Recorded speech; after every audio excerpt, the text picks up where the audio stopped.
Hey everybody, Raven here, and today I want to share with you a collection that I bought when I was down in Longview, Texas for a coin show.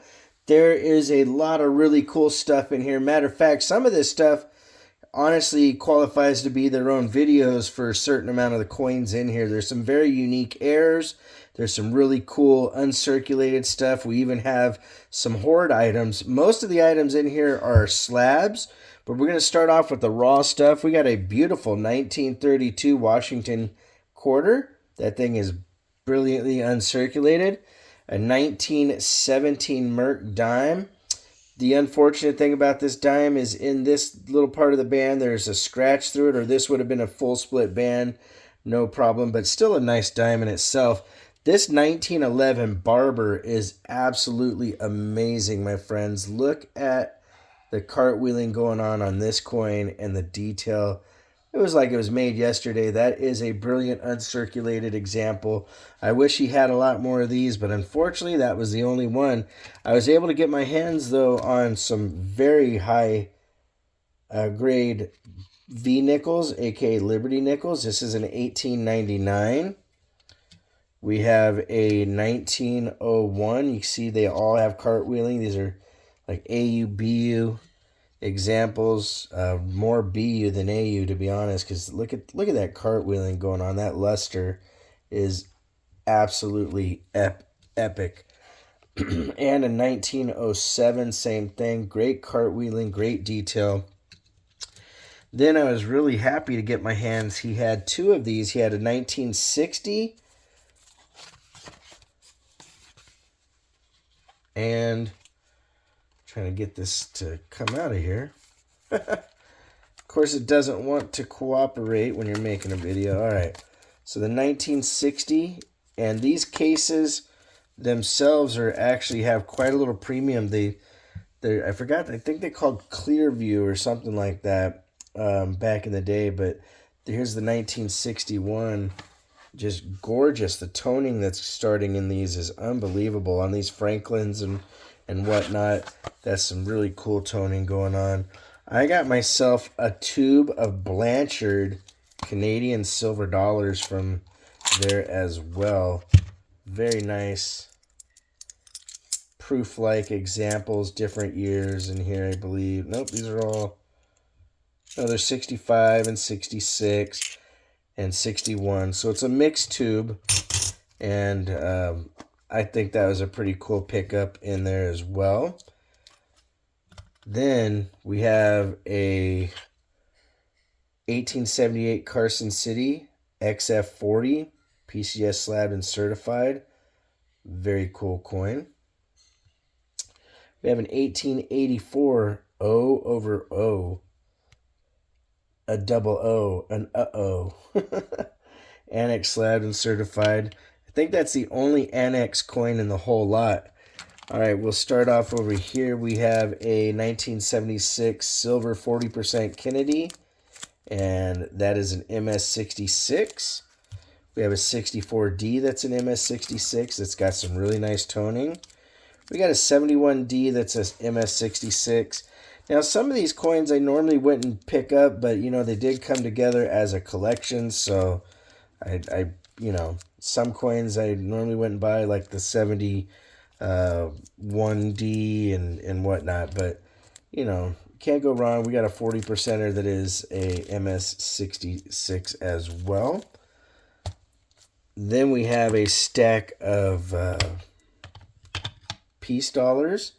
We have a 1922. That's a AU58. All of the peace dollars were AU58s. We got a 23. We got a 23D. We got a 1923S in the black holder from NGC. We have a 1925. We have a 1928S. Love the color on this one. This one's toned really nicely on the obverse and the reverse. And we have a 1922D. And I've noticed that a lot of the coins have the little red dot, whoever he bought it from, or maybe he did it for his referencing, but he definitely has a lot of red dots on his stuff. This is a 76 Ike MS66, 40% silver. 74 MS66. I don't think this one is silver because they normally denote that. We have a 76 Type 2 MS66. And you can see the little red dots on everything. All right, 1974 at an MS66. That's definitely a clad. And a lot of these are in some older holders, so that's pretty darn cool. We'll start at the end here. And the first one that jumps out at us is a 1921 Merc. An F15, I was wrong. This is a second annex holder, but a 1921 is a good date. We have the 1939 Walker MS65 with gorgeous toning starting on it. We have a 1960 Franklin with full bell lines, MS64. We have a 51 Silver Dime Roosevelt at an MS67. Then this next one's really cool. This is an Air with no Philly mint mark, ladies and gentlemen. So that's a MS6482, no Philly. That coin is worth quite a bit in that condition even. It's a really cool little coin to have, to say the least. And very, very glad to be able to get it.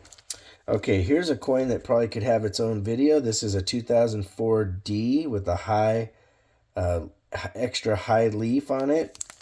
And that leaf is going to be here in the corn. Then we have the counterpart, the low leaf, and both of these are MS65s. And these actually go for quite a bit. It was surprising how much when you look them up in the gray, in your red book. We have a 1976 quarter with an MS66 and a 1989 MS66. Like I said, I did get some stuff that I was kind of, hesitant to purchase, but it all came together, so, you can't go wrong. All right. Next item up is a 1945 full split bands Mercury Dime. 1945 Denver full split bands Mercury. The last one was an S. 1943 full split bands, again MS65. All these are 65s. We have a 42S at a 65, PCGS slabbed and certified. And then the one that got the 66 is the oldest out of the group, and the 1940. Somebody's sticker is still kind of stuck on here. I don't want to mess up the holograph that's under it, so I haven't done much to it, but very cool Merc dime to say the least there. So let me put that here. All right, now I'm going to show you the Washington quarters. We have the 1950 PCGS slabbed and certified Omaha Horde at an MS66. We have a 45S Omaha Horde at a MS66 as well. We have a 1950 Philly MS66 PCGS slabbed and certified. We have a 1959 Proof 68, ladies and gentlemen. That is a very nice grade for that quarter. And a 1955, again, with a Proof 68. And that actually has cameo to it. Then we have another Franklin half from 1950, with full bell lines on a 1950. That is a very cool coin itself as well. Now, these couple here coming up are really, really cool. This is a 1943 Philly double die obverse full steps MS66, ladies and gentlemen. That is a gorgeous coin, immaculate condition, and something that I'll probably have to do on its own video to show the doubled die up close. But look at this. We got the 43/2 and an MS64 in the old school NGC holder.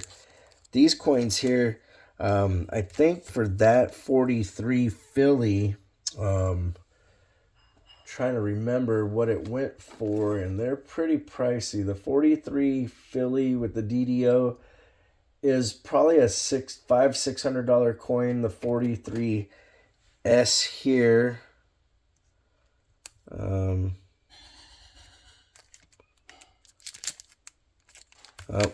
I misplaced one of them. Well, oh, this 43, and then you got the 43/2 Philly. These are some big hitters. This 45 Philly, again, a $400 plus coin. Actually, probably more close to $6. I need to look it up, to be honest. But we have a 44S MS67 War Nickel, a 45 Philly MS67. We have a 1994 MS69 Full Steps. Very cool. And a 1942 Philly. I need to look at these ones closer to see if possibly some Full Steps might have gotten missed in there. But that is pretty darn cool. I don't buy a lot of modern nickels normally, but I couldn't pass these up. 44 Philly again, MS67. 43 MS67 in the old holders. 45S. I think there's actually the full set of war nickels in here, if I remember correctly. 45D, and they're all MS67s. So I cannot go wrong. This was a really, really cool collection to get my hands on, and I was really surprised to be able to get it. You like this kind of video, make sure you leave a comment and a thumbs up down below. If you're not already subscribed to the channel, hit that subscription button. And if you want to correspond, it's ravenhawkcoins@gmail.com. Our P.O. Box is 721-296 Norman, Oklahoma 73070. Like always, please make sure to take care of one another, and we'll see you real soon. Ravenhawk Coins, have a great day.